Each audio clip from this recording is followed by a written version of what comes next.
Unspoiled Network podcast. This is Spoil Me, covering Ninth House, chapters 15, 16, 17, 18, and thank God, 19.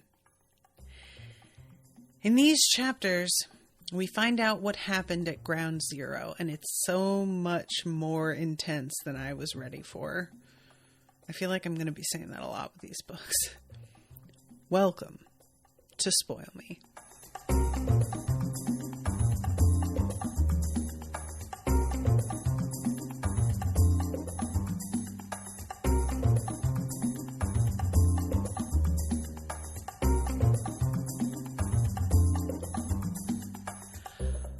Welcome to the show, everyone. I am Natasha. Thank you very much to Joanna for commissioning this episode. What's up, Joanna? So, when I said 19, thank God, I had not actually checked the page count of what I was supposed to read. And I was listening to the audiobook, and chapter 18 ended. And I saw that the title of the next chapter was Last Summer. And I was like, oh my God, I swear to God, if I check the page count and I shouldn't read chapter 19, I am going to fucking die. And thank you, Lord in heaven, that it fell within the page count. It was necessary to read, and I am so glad. This book is really going hard, and what I'm finding so wild is how unprepared I was for the subject matter of the book, how I should have known, and how if you were to tell me the basics about the magic and Yale and secret societies that run the world, I would immediately be thinking, and what about all of the fucking poor assholes who don't get to be part of that? And I love the fact that Leigh Bardugo is like, oh, no, that's what I'm writing. I'm writing about everybody that they fucking trample. I am writing about the way that women in general are trampled and not taken seriously and used and seen as props and means to ends, treated like fucking ATM machines when men need something. Like, this book is unflinching, is the word that comes to mind. Because I'm doing all the flinching for it, I guess. But, there's also some satisfying highs as well. So, chapter 15 starts off with Darlington at manuscript, or not at manuscript, I think, was this at his house, right? Yes. And a description of how he's kind of grinding up against her and playing with her nipple in his sleep. And she's getting turned on and is like, dude, you're either gonna fuck me or you are getting off of me. And it turns out she submitted a completely different report than the one that she showed him. And I'm very curious. I'm assuming that she went into more detail about what happened. Or wait, no, she doesn't. That's right. The deal that she made is that she didn't tell Dean Sandow the extent of what happened in exchange for a favor. Because as she puts it, the world runs on favors, which I do really like that line. So she's heading back to manuscript now because she believes they can help her with the Blake situation. And this dude, Mike Awolowo is his name. I'm glad you reached out, he said, though Alex doubted that was true. He was an international studies major and had the intense, friendly poise of a daytime talk show host. I love this description, and I'm going to remember it. There are people like that. I am certainly not one of them, for God's sake. And she's like, all right, so I'm cashing in. I need to call something back. And he's like, we can do so much. If it's something that's gone viral, it's too late. And she says it hasn't. Only a handful of people have seen it. That's a big ritual, Alex, and I'm not even sure it would work. Alex held his gaze. The only reason you're even up and functioning is because of the report I filed on Halloween. And finally, I thought you did that to save Darlington's pride. I did it because the world runs on favors. And then she does something smart, which is she shows him a thumbnail of the video of Mercy and is like, is this familiar to you? That's a hallmark of Merity, which is a drug y'all are in charge of. Don't you think this looks kind of bad for you?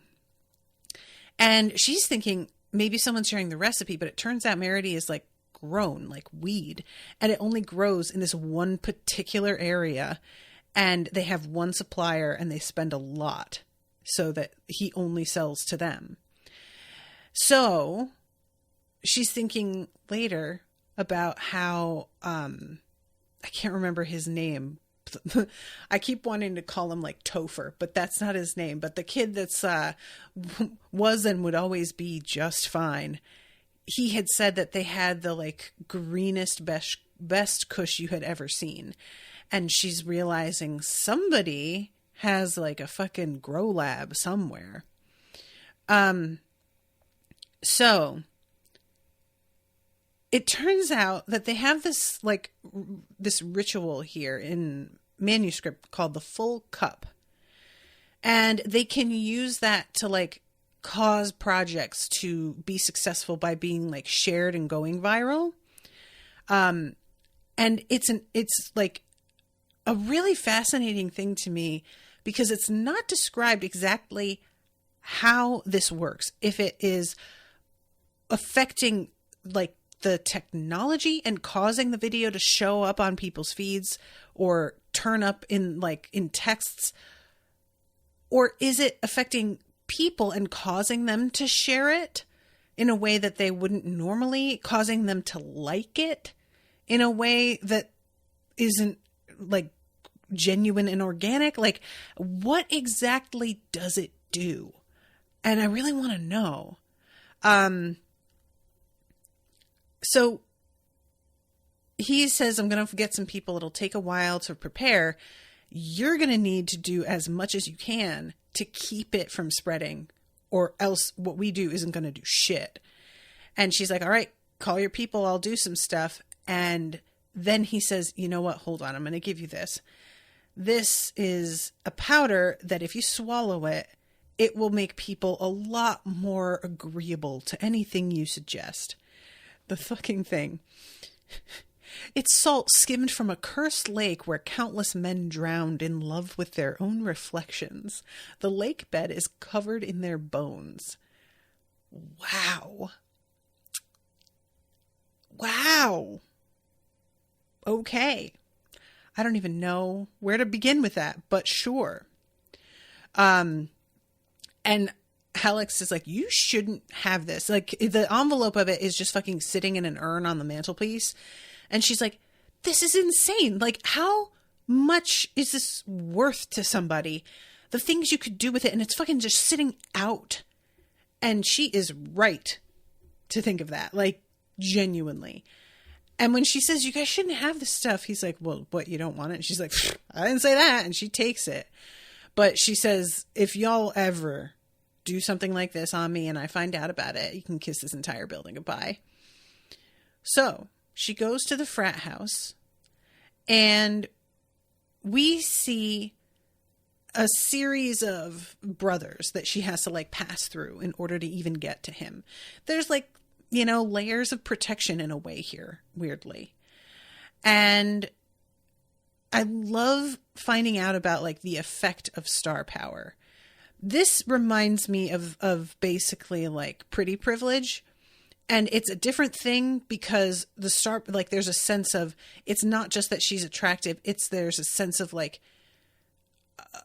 the addition of the celebrity aspect. Not that they think she's a celebrity, but when you're sort of overwhelmed by a presence and that goes beyond just appearance, like overall, the sense of them being so much that you like can't resist doing what they need you to do.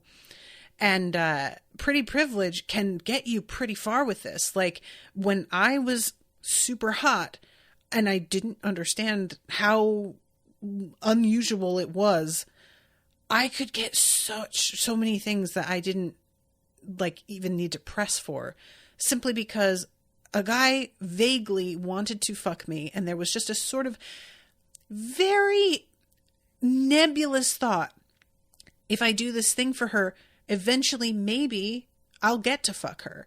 And it's not like that direct a thing. It's not ever that these guys really think they're gonna get to fuck you, but it's there in this sort of like fantasy future. And basically the vibe is just, I better be as nice as I can right now to shore up any potential I have here. And so all of these guys at first want to put up a bit of a, like, you know, an obstacle to her seeing him. And each one of them, when she like smiles, it hits them like a physical object. And they are like, oh yeah, of course, whatever I can do. So yeah, she's going up. One of the guys says, is like, you're supposed to clean the toilet. You cockshiners can't just keep shitting on top of shit. And we wind up finding out that that's actually quite important later. So she comes in, is trying to get Blake's attention. He's playing Call of Duty and not listening. She pulls the plug on the game. I'm so sorry. I love this so much. Blake blinked, then gave her a lazy, easy smile. That's his panty dropper grin, thought Alex, and considered knocking his teeth in. No worries at all, he said. I'm Blake. I know. His grin widened. Have we met? I was pretty wasted last night, but... Alex shut the door and his eyes widened.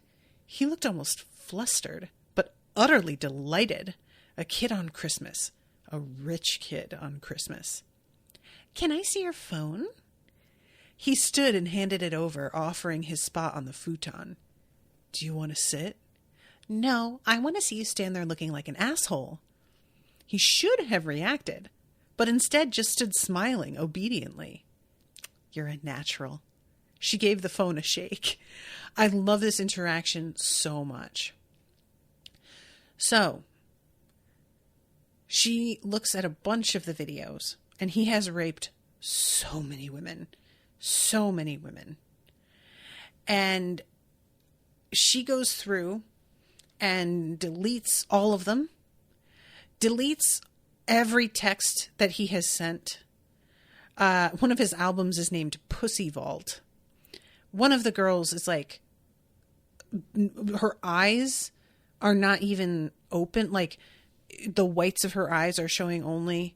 Another girl is like face pressed into vomit. Truly so hideous. And she has the other brothers come in, takes their phones. Rodriguez had sent the video to 2 friends, and there was no way of knowing who they'd passed it along to. Alex could only hope Mike had succeeded in gathering enough members. And one of them hasn't sent the video to anybody. And she's sort of like, I don't know if he's got a conscience or if he's just hungover and didn't get a chance to send it on. You know, it's the kind of thing where it's like, you have a conscience, so you're not going to send it, but you're also not going to say shit. You know? Ugh. Gross. So this is when she asks about the Merity, and he says he got it from a guy from the forestry school. And my impression, I can't remember if it's specifically mentioned, Blake isn't a member of any of the like houses, right? So he just got what he thinks of as a date rape drug, but I don't think he knows exactly what it is, unless I'm mistaken. That said, though, how would he know to get it at all? I don't know. I will say I just don't remember. So this may be filled in a little bit later. So yeah, he said, let's see, the forestry school? What about Lance Grisang and Tara Hutchins? Yeah, that's them. You know Lance? And she asks, did you kill Tara Hutchins? And he's like, no, I would never do something like that. And I love this. Alex really wondered where he thought he was drawing a line. And that's exactly it. It's wild when you deal with people who do despicable stuff. They do have these like boundaries, and they feel like there's honor in not crossing them. And then they will do this other truly awful stuff. But in their mind, it's like just not even comparable. What? So she takes his phone and she says, come on, where are we going? We're going to make a little movie. So, chapter 16. She comes back to her dorm room and tells them it's gone. And she doesn't know for sure that it's really, really gone, but she is fairly confident. And here comes this moment that just really is so good. Ugh. Why would he pick me? Mercy asked again and again, searching for logic, for some equation that would make this all add up to something she'd said or done. Oh, you guys. It's this is why we engage in victim blaming, and this is why women blame themselves. We want to have control. We want to think that there's something we could have done to prevent it, something we can tell people to make sure it doesn't happen to them. And when we see a victim, we blame them so that we can convince ourselves we would never be in that position. It's just fucking reflex. And she thinks to herself, because he doesn't want girls that want him, because he grew weary of desire and developed a taste for causing shame. And yeah, that's exactly it. When people talk about how rape isn't about the sex, it's about power, I feel like it took me a long time to really even understand what that meant. And because I was always just like, why would you want to have sex with somebody who clearly doesn't want to have sex with you?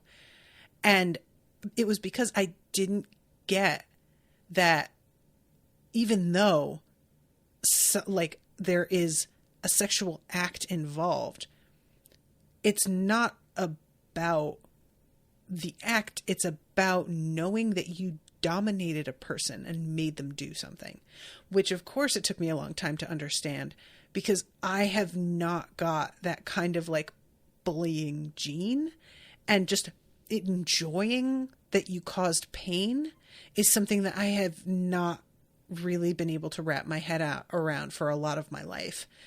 And it's such an ugly thing that it still is difficult for me to understand, So she gets Mercy to come to the cafeteria, and Mercy understandably resists. And I was kind of thinking, like, Alex, you have got to bring her some food in the room. Like, don't make her go out. But Alex says, Mercy, you're not dropping out of school over this. I never said I was. You don't have to say it. I know you're thinking it. You don't understand. I do. I had something like this happen to me back in California when I was younger. And it all blew over? No, it sucked. And I kind of let it wreck my life. You seem all right. I'm not. But I feel all right when I'm here with you and Lauren, so no one gets to take that away. So this is all about you? Alex smiled. Exactly. And I just really liked that exchange. She's not trying to pretend, you get over it, you forget about it, it's nothing. No, it fucking sucked. And continues to suck. And I like the fact that she's like, I let it wreck my life, because the fact that she can sense Mercy is on the brink of leaving the school. It's just such a nice acknowledgement that, like, yeah, what happened to... See, this is the thing that I keep running into that I find so fascinating, too, about the situation with Alex and the situation with Helly, we don't find out exactly what the deal is with Helly's parents, but you get the impression that she got kicked out of her house, but the way she was being raised, like her parents seemed to be a happy memory, her home with her parents, when Alex like gets a sense of a memory by passing through Helly's ghost. And we know that Alex's mother was loving and trying to be supportive. And this is the kind of thing that you often see, oh, somebody went down the wrong path because they had neglectful parents. And as long as you have good parents, this isn't like this kind of path will never happen to them. And it's simply not the case. There are so many factors. And Alex had a loving parent and a home and somebody who was trying to help her, and she refused all of it. And Mercy is here at Yale, actually got into Yale, like not like Alex did, and has all of this potential.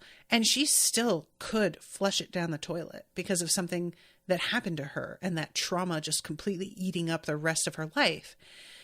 And I don't think a lot of people understand how easy it is for that to happen to your life, for something to occur that you have no control over, that changes the trajectory of everything. And it feels like, well, why would it? But if you step back and look at the way other people react, other people treat you, the way that, you know, all of your relationships might change because of it, it drives small decisions until there's a big one.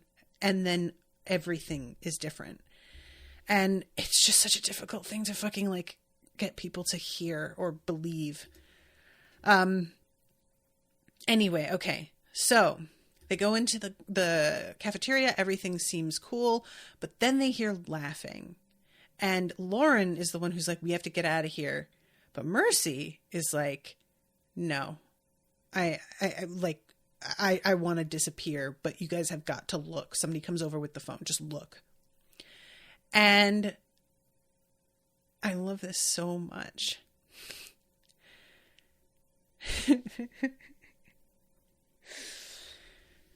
This dude comes over to their table and he is like, I knew he was gross, but I didn't know he was that gross. Evan Wiley. Bent over a filthy toilet, Blake Keeley giggled in exactly the same wild, high-pitched way he had when he'd said, look at all that bush. Alex felt the snake inside her unwind, warm and gratified, as if it had found the perfect sun-baked rock to warm its belly. Okay, you're so crazy. But whoever he was talking to couldn't be seen. No, said Lauren. Oh my God, said Mercy. I know, repeated Evan. As they watched, Blake Keeley dipped his cupped hand into the clogged toilet, scooped up a handful of shit, and took a big bite. He chewed and swallowed, still giggling, and then, brown smearing his even white teeth and caking his lips, Blake looked at whoever was holding the camera and gave his famous, lazy, shit-eating smile. When I tell you, I was fist pumping in my fucking kitchen, and I took my earbuds out and repeated everything that had just happened to Owen because I had to share with like somebody. Oh my God. This is truly like, look, does it unrape Mercy? No, it doesn't like take any trauma away from her. Except I suppose the trauma of everybody seeing the thing, but that hadn't happened yet. It was just a fear that it would happen. The trauma of the rapes, just, there's nothing to be done. However, the fact that she sent it to everybody in his contacts, this could lose him his job with Abercrombie. This could potentially get him kicked out of the school, depending on like, you know, and it's not because he did anything wrong, but the optics of something like this, it's just a really weird thing, social media, and what can happen as a result of stuff. So I am confident that Abercrombie, if this like goes viral, and it may, just because he's sending it to his whole contact list, which I assume is people who also work for Abercrombie, and not a lot of those are going to necessarily give a shit and maybe share it as well. I would love it if this like lost him his modeling gig at the very least. But this is going to be like impossible to live down. I am fascinated about what the ramifications are of doing this, because like he was entranced, and I don't know how much he remembers what Alex looks like, but she never said her name. So I don't think they're going to be able to track it down. I don't know. And she gets a text from fucking Mike from Manuscript who says, "What the fuck is wrong with you? You had no right. I trusted you." And she sends back, "We all make mistakes." Mike wasn't going to complain to Sandow. He'd have to explain that his delegation had somehow let the secret temerity slip free, and that he'd handed Alex a dose of star power. So Lauren looks at her and says, "How did you do it?" "Do what?" "You said you would fix it," Mercy said. She tapped her phone. So, said Alex. The silence eddied around them for a long moment. Then Mercy dragged her finger over the table and said, "You know how people say 2 wrongs don't make a right?" "Yeah." Mercy pulled Alex's plate toward her and took a huge bite of her remaining cheeseburger. "They're full of shit." So, I love this so much. Oh, God, it's so satisfying. Then we have this weird thing. I'm going to really have to speed it up a little because these are actually pretty packed chapters. 17 is Alex. She goes home and I love this so much. She's in the common room with Mercy and Lauren, and I forgot that there was a third girl named Anna.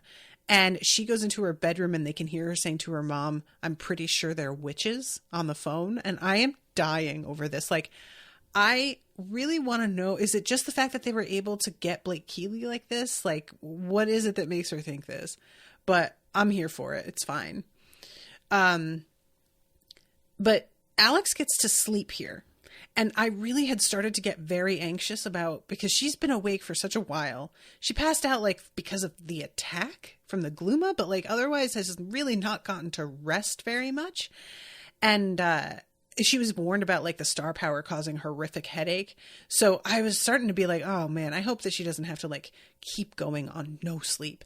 But she gets to sleep here, and she has this like thought to herself about how after the attack of the gluma and how bad her grades are, if they like framed it up to look like she had committed suicide, everybody would believe it. Did she seem depressed? She was distant. She didn't make many friends. She was struggling in her classes. All true. But would it have mattered if she'd been someone else? If she'd been a social butterfly, they would have said she'd like to drink away her pain. If she'd been a straight-A student, they would have said she'd been eaten alive by her perfectionism. There were always excuses for why girls died. Yo, she's just spitting facts out here. Really? Good God. So she finds out that like a ticking timepiece is something that can distract a gluma because they're basically like kind of a golem, and they mistake it for a heartbeat. So this is something that isn't going to like necessarily protect her, but it will be a tool she can use to buy herself some time and maybe get away. And so she finds I think it's Darlington's wristwatch, I think, or maybe she only mentions that he has one. She finds a pocket watch. That's right. So finally, she's like, all right, it's time to get this thing with the effluvia that I need from Tara's place and give it to North. And as she's walking to the street where Tara lived, she notices that there are a bunch of Greys around and that they are really hanging back and looking afraid of North. And she's sort of like, what is that about? And I also would like to know. Thank you very much. So she heads down and is able to find the house really easily. There's like a cop posted outside. There are people hanging around. And this like pair of people, I'm trying to find the spot here where she describes exactly, because I think one of them she sees one of them and then he's the one that attacks her later. But I can't find the spot here. I'm sorry, guys. Two guys in tracksuits stood talking on the sidewalk. Maybe it's not. I feel like maybe he had like a tank top on. I'll see. But she uses this mirror and she like kind of steals this one guy's face. It doesn't take it off him. I mean, like the mirror captures the image. And then when she goes to talk to the other, she holds it up and he sees this image and therefore sees his coworker. And she just like tries to mimic his voice saying, forgot my wallet, and he buys it. I'm really into this like weird magical object stuff. I'm very, very liking this. I don't know. It's a lot of creative ideas here. She eventually finds a container with a retainer. And I really love this. Any other kid would never think this was important. But when you're poor, anything like this is super expensive and something that you're really careful about. And this is so true. And this is like one of those, there's tweets occasionally where people are like, when you were young, for you, what was the sign that somebody had money?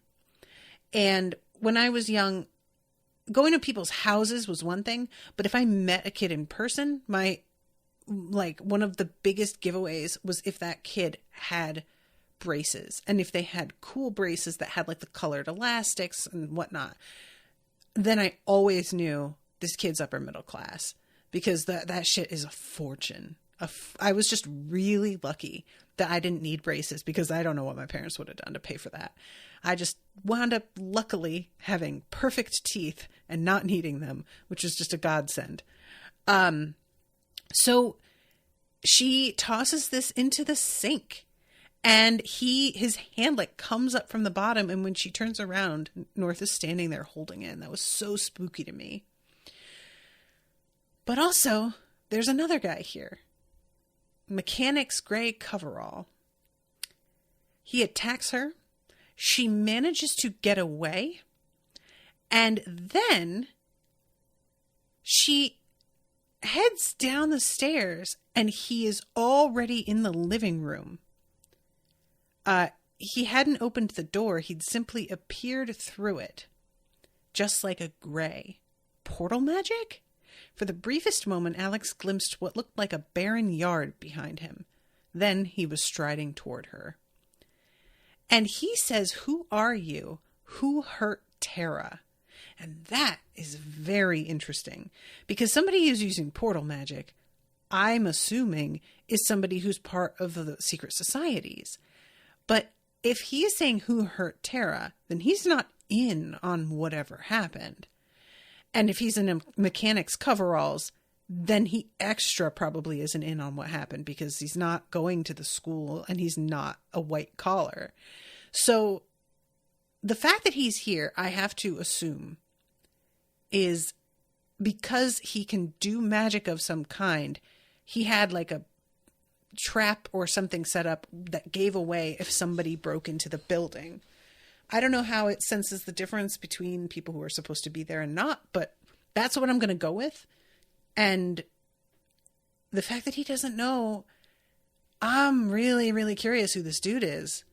And when he says who hurt Tara and she says her shitbag boyfriend, he like yells and rushes her. And I was like, that's not a normal reaction. Like, does he just know for sure it wasn't her shitbag boyfriend, and so he's disgusted that she's using that line on him. Maybe that's it. And he has her like by the throat and is strangling her. This moment, nowhere to run, bitch. North was shouting, gesturing wildly, powerless to help. No, not powerless. That wasn't right. Let me in, Alex. No one knew who she was, not North. Not this monster in front of her. Not Dawes or Mercy or Sandow or any of them. Only Darlington had guessed. So, this is the moment that I have been wanting to know about. Of course, I wanted to know about Ground Zero. But they get called in to this, like, weather issue that happens at Rosenfeld Hall. And apparently there was so much weather magic done in this building that occasionally it just fucking goes off. And they have to come in and give it some place to direct it. Otherwise, it will just cause a campus-wide blackout. And they go in and they deal with this thing that is extremely strange. The sound of it is like causing their ears to bleed and their noses to bleed. And he in his head is thinking about how, like, if you stay long enough, you can go mad here. But yeah, let's see. Hold out your hand and breathe on it. She huffed a breath over the spindly silver arms. It shot upright like a sleepwalker in a cartoon. It's a weather vane. So it catches it, swirls it around, and he has a memory of, like, remembering her at the party and is kind of freaking out a little bit, wondering how much of that was real and how much was the drug. Set the vane spinning, then hit the switches. And always wear gloves. And this is when it begins to cause, like, their noses to bleed. The whole building seemed to sigh as the hum vanished to nothing. Once or twice a year they have to do this. So this is when we get a weird transition here. He's asking her, what is it you have to do? Like, you've got schoolwork. What are you working on? He was only half paying attention. He wanted to keep Alex calm. He wanted to keep himself calm. Because in the silence left in the wake of the weather hum, he could hear something breathing. And he continues to sense it. This, like, deep, even breathing. And is really kind of freaking out. And there's this darkness. And he is like, that is a portal. That shouldn't be there. It's, like, too dark. So he sees this and he's like, all right, I got to deal with this portal. And while he's noticing it, they're talking about left-handedness. And this kid who was trying to say all the great poets were left-handed. And he's like, no, definitely not. And she says something about how she could always tell Helly was journaling when her left hand was covered in ink. And he asks who Helly was, and then he suddenly realizes. And he, in a moment, because Darlington is so brilliant, honestly, let's be honest, puts it together that the left-handed attack, that nobody can figure out who was responsible. Helly had been dead longer than everyone else. And that Alex was possessed by Helly, and she's the one who killed everyone. And he kind of freaks out a little bit and is, like, definitely going to tell on her. And there's a moment in his head about the guilt that he's feeling. Was she ever really going to make it anyway? A cold part said she'd never really had what it took to be Lethe. And I was like, yeah, I think that she could, but y'all don't want to give her the tools. And you didn't prepare her in any other way. And, like, there's just so many factors here. So this is when he says someone opened a portal. I'll ward it, and then we'll go back to Ilbestone and talk this out. Did he mean that, or did he mean I'll learn what I can before I turn you in and go quiet? So he goes forward and he begins to recite what he needs to close a portal.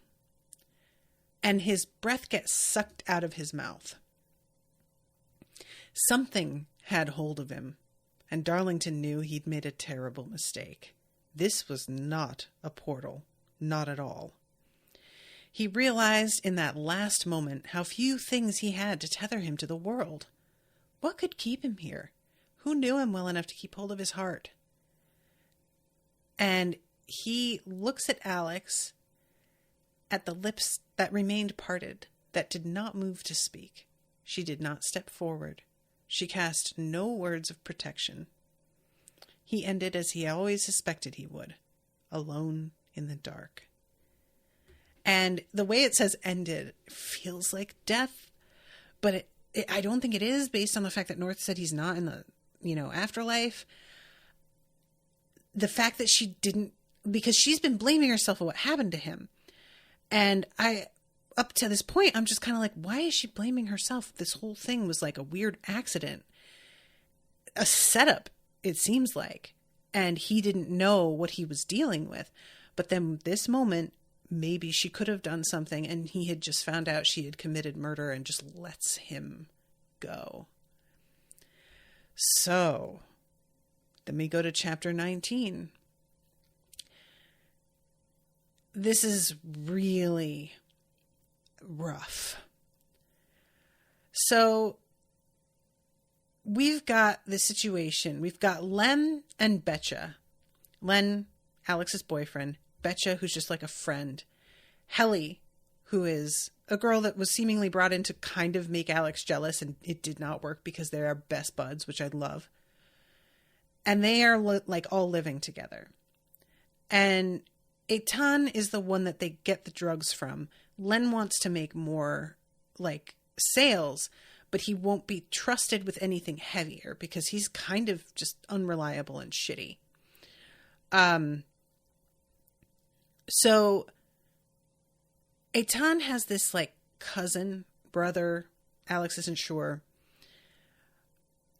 And there is something about this guy that immediately causes her neck to prickle. And there are people like this where you meet them and you're just like, yeah, this person is dangerous. And often it will be people that aren't posturing because they don't have to, because they just are dangerous. And this guy has this reputation. First of all, he likes to slum it with Len because Len is embarrassing. He has him come over to his table at restaurants and stuff and freestyle because this kid is a joke, and Len does not get that he's a joke. He thinks, I'm winning this guy over and this is my way in. And it's just so not going to happen. So we find out that Ariel, that's his name, is somebody who likes to really hurt women when he's basically raping them. And it's he dislocating women's shoulders before fucking them kind of thing. That's the kind of horrific stuff. Does not care. And apparently has never faced any repercussions for that. And because Len is so determined to get this guy on his side, he is just willing to sacrifice Alex and Helly up to this man. And we get this awful memory of a time where Alex was told to keep this guy happy, a different dude. And this fucking... the first time was a film guy, or at least someone Len said was a film guy, who was going to get them lots of Hollywood business. But later, Alex learned he was just a production assistant, straight out of film school. She's 15 years old, and this guy pulls her into the bathroom and has her blow him. And the next day, Len calls her a whore and says, he can't believe she did that. And she says, you told me to keep him happy. And he's like, that means suck his dick. And she loses it and says, what the fuck did you think I was going to do? impressions, make him some balloon animals. And she chucks the blender. And he has never called her whore. This has always been something he called other girls. So him using this on her, they have makeup sex later. And he calls her a good little slut. And the whole vibe is off this time. Like, it's been something that's fun. And this time, there's just a different energy to it. And this was really heartbreaking. The whole thing, too, of like men expecting a thing and then blaming you for the thing that they very much were expecting and trying to pretend they weren't. This is so real. So real. It just, yeah. So this whole situation is really wigging her out. She knows what danger her and Helly are in. And she doesn't want to put herself through this. And she knows that this isn't actually Len's way in. So even though he will be furious with her for not cleaning the place up and being there for the party, she's like, low-key, fuck him. It's not going to turn out the way he wants because he's too stupid to see what's really happening. And no, I'm not going to let him dislocate my shoulders and rape me so that he can maybe get an in. No. So she and Helly take off for the day. And this is just, you guys. When it got bad, she liked talking about the 2-year game plan. She and Helly would start community college in the fall, or they'd take online classes. Then they'd both get jobs at the mall and put their money toward a used car so they wouldn't have to take the bus everywhere. Usually, Helly liked to play along, but not that day. She'd been sullen, cranky, poking holes in everything. No one is going to give us enough shifts at the mall to afford a car and rent. Then we'll be secretaries or something. Too many tattoos. I like that you think this is really happening. It's cute. It could happen. We can't lose the apartment, Alex. I was homeless for a while after my mom kicked me out. I'm not doing that again. You won't have to. Len's just talking. Even if he's not, we'll figure it out. So Helly says, let's go smoke and see a movie. And clearly, with full intention. Oh, she also says, if you stay in the sun much longer, you're going to look all Mexicana. And I was like, girl, you're going to look all Mexicana. Shut up. Anyway, Helly fully knows what is going to happen. That Alex is going to fall asleep. Like, the whole intent is very much, I'm going to get her comfortable and stoned and she's going to pass out. And indeed, Alex wakes up. Helly is gone. Alex had no money left and no way to get home. She tried hitching, but no one wanted to pick up a girl with tears streaming down her face, dressed in a dirty t-shirt and the nubs of black jean shorts. She'd walked up and down Westwood Boulevard, unsure what to do, until at last she'd sold the last of her pot to a redhead with dreads and a skinny dog. When she got back to the apartment, her feet were bloody where blisters had formed and burst inside her Converse low tops. And there's something about this, the fact that Helly left her in the first place, that sucks, and left her with no way to get home. This is just such a bummer. It's a betrayal, but it's such a sad kind of trying to survive betrayal, and leaving her with no way to get home so that she won't be able to intercede before something happens. The whole thing is just really awful. And she gets into bed, texts Helly. She's texted her a few times. She's not replying. And she wakes up to the sound of Helly laying down next to her. Her eyes were huge and glassy. Are you okay? Was it bad? No, Helly said. But Alex didn't know which question Helly was answering. No. Helly wrapped her arms around Alex and drew her close. Her hair was damp. She'd showered. She smelled like Dial's soap, devoid of the usual sweet coconut Helly smell. No, she kept saying. She was giggling, her body shaking in the way it did when she was trying to keep from laughing too loudly. But her hands clutched Alex's back, the fingers digging in as if she were being pulled out to sea. So, This is just so good. You guys, this is really so well written. It's just heartbreaking. Alex wakes up and Helly is on her side looking at her. And she's vomited on her shirt, which Alex can smell, but not from the Helly she's looking at, which she doesn't realize yet. So she says, let's get out of here. We're done with this place. Take that shirt off and we'll wash it. And she starts to reach for it. And her hand goes through Helly's abdomen.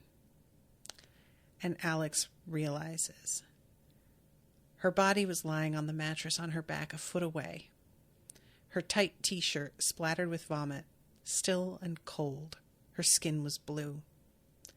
How long had her ghost lain there waiting for Alex to wake? There were 2 Hellys in the room. There were no Hellys in the room. And she starts screaming. And Len comes in and begins to panic. And she can't stop crying. And he slaps her a couple times. And Betcha just is like, man, you don't have to be like that. But Alex knows he's not going to do jack shit to stop this guy from hitting her. So Len is like, I know an alley where we can dump her. And the thing he says here, she looks used up enough. And there's got to be plenty of shit still in her system. Ew. I hate Len so much. I'm so glad he's dead. So they pick her body up. And Alex doesn't know what to do. And she's following him out there. And she sees Ariel, and when he sees that Helly is dead, he starts laughing. And finally, Alex is like, Helly, don't go. And she takes the doorknob and closes the door and then locks it. And she reaches out and lets Helly rush into her. What now, Len? Alex asked. She picked up the bat. Alex didn't remember much of what happened next. The sense of Helly inside her, like a deep held breath. How light and natural the bat felt in her hand. There was no hesitation. She swung from her left just as Helly had when she'd played for the Midway Mustangs. Alex was so strong it made her clumsy.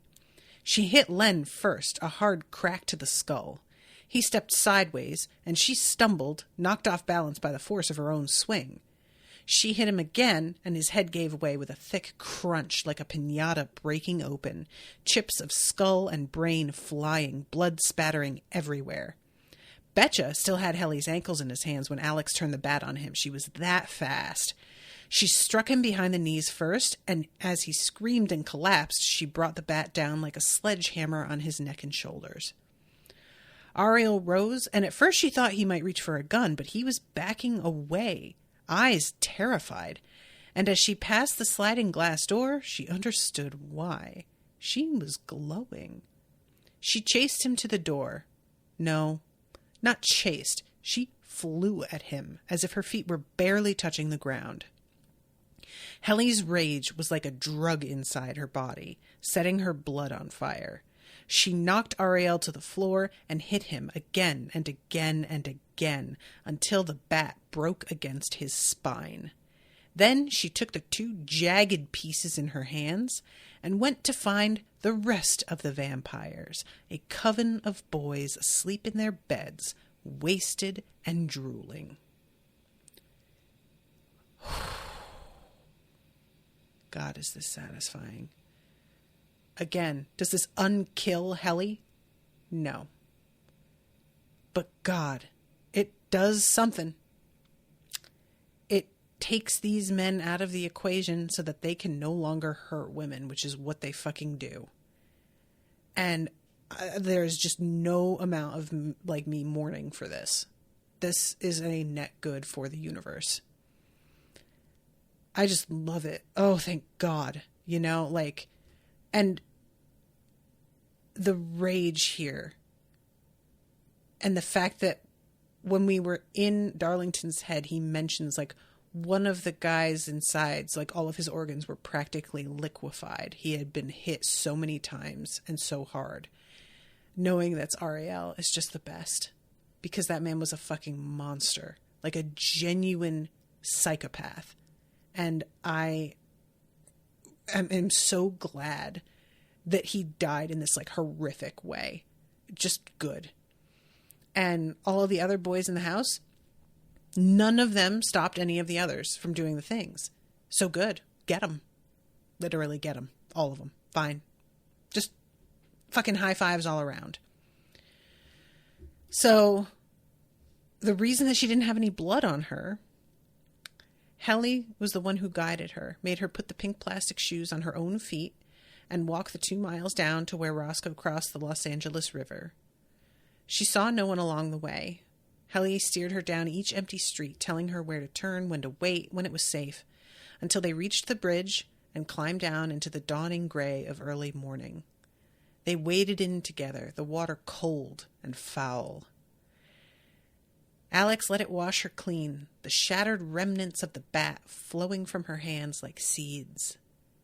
She followed the river's course most of the way back to Ground Zero. She and Helly placed Helly's body back where it had been, and then they lay down together in the cold of that room. She didn't care what happened now, if the police came, if she froze to death on this floor. Stay, she told Helly, hearing the thunder of their hearts beating together, feeling the weight of Helly curled into her muscles and bones. Stay with me. But when she woke, a paramedic was shining a light into her eyes, and Helly was gone.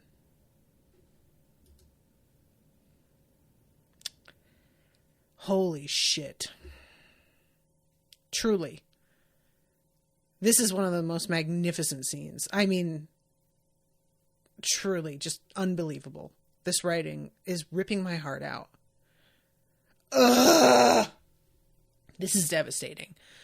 I am just like, I cannot wait to read the next section, you guys. I am absolutely losing it over how much I love this book so far.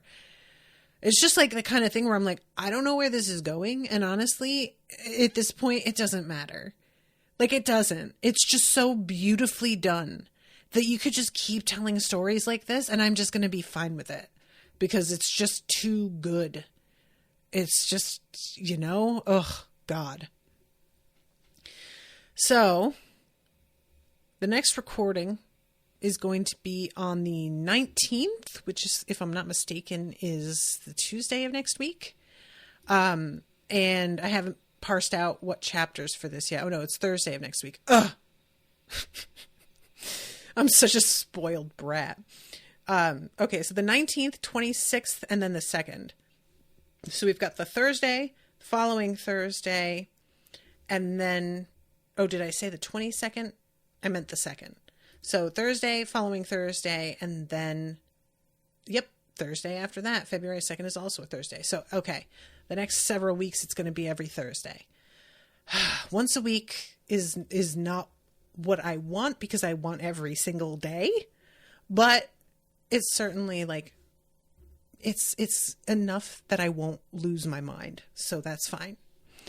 Thank you so much, Joanna, for commissioning this. This book is just absolutely wrecking my entire life, and I love it so much. Fuck! All right. I have got to wrap up. Thank you guys so much for listening. I really appreciate you all. Until next time, toodaloo, motherfuckers.